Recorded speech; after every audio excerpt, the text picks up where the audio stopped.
ಮಂಡಳಿ ಅವರು ಸತತವಾಗಿ 15 ದಿನಗಳ ಕಾಲ ನೀರನ್ನ 12,500 ಕ್ಯೂಸೆಕ್ ನೀರನ್ನ ಬಿಡಬೇಕು ಅಂತ ಹೇಳಿರ್ತಕ್ಕಂತ ವಿಚಾರ ಇದು ಕರ್ನಾಟಕಕ್ಕೆ ಮರಣ ಶಾಸನ.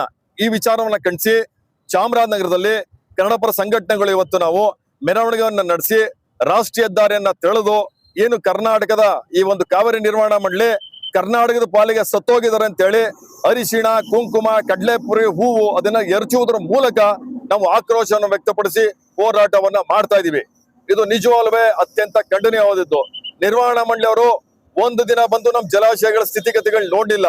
ದೇಹದಲ್ಲಿ ಕುಂತ್ಕೊಂಡು ನೀರ್ ಬಿಡಿ ಎಲ್ಲಿ ನೀರ್ ಬಿಡೋದು? ನಮಗೆ ನೀರಿಲ್ಲ, ಮಳೆ ಇಲ್ಲ, ಬೆಳೆ ಇಲ್ಲ, ಇಡೀ ಜಲಾಶಯಗಳು ಬತ್ತು ಹೋಗ್ತಾ ಇದೆ, ಕೆರೆ ಕಟ್ಟೆಗಳು ಒಣಗೋಗ್ತಾ ಇದೆ, ರೈತರ ಸ್ಥಿತಿ ಬಹಳ ಹೀನಾಯವಾಗ್ತಾ ಇದೆ. ಪಾಪ ಕುಡಿಯೋದಕ್ಕೆ ನೀರು ಸಿಗ್ತಾ ಇಲ್ಲ, ಜಾನುವಾರುಗಳನ್ನ ಕೇಳೋರ ಗತಿ ಇಲ್ಲ. ಇಂಥ ಸ್ಥಿತಿನಲ್ಲಿ ಇಂಥ ಒಂದು ಆದೇಶ ಕೊಟ್ಟಿರ್ತಕ್ಕಂಥದ್ದು ನಿರ್ವಹಣಾ ಮಂಡಳಿಯವರು ಇದೊಂದು ನಿಜವಾಗ್ಲೂ ಅತ್ಯಂತ ಖಂಡನೀಯವಾದದ್ದು.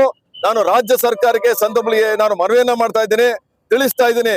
ನೀವು ಕಾವೇರಿ ನಿರ್ವಹಣಾ ಮಂಡಳಿಯವರ ವಿರುದ್ಧ ಕಾನೂನಿನ ಸಮರವನ್ನೇ ಸಾರಬೇಕು. ನೀವು ಅದನ್ನ ಬಿಟ್ಟು ನೀವು ಅವ್ರು ಹೇಳಿದ್ರು ಅಂತ ಅಂದ್ಬಿಟ್ಟು ನಮ್ಮ ಜನಗಳ ಹಿತಾಸಕ್ತಿಯನ್ನ ಬಲಿ ಕೊಟ್ಟು ನೀವು ತಮಿಳುನಾಡಿಗೆ ನೀರನ್ನ ಬಿಟ್ಟಿದ್ದೆ ಆದ್ರೆ ಮುಂದಿನ ದಿನಗಳಲ್ಲಿ ಈ ಒಂದು ಹೋರಾಟ ಬಹಳ ತೀವ್ರವಾಗಿ ದೊಡ್ಡ ಸ್ವರೂಪನ ತೆಗೆದುಕೊಳ್ತೆ ಅಂತ ಈ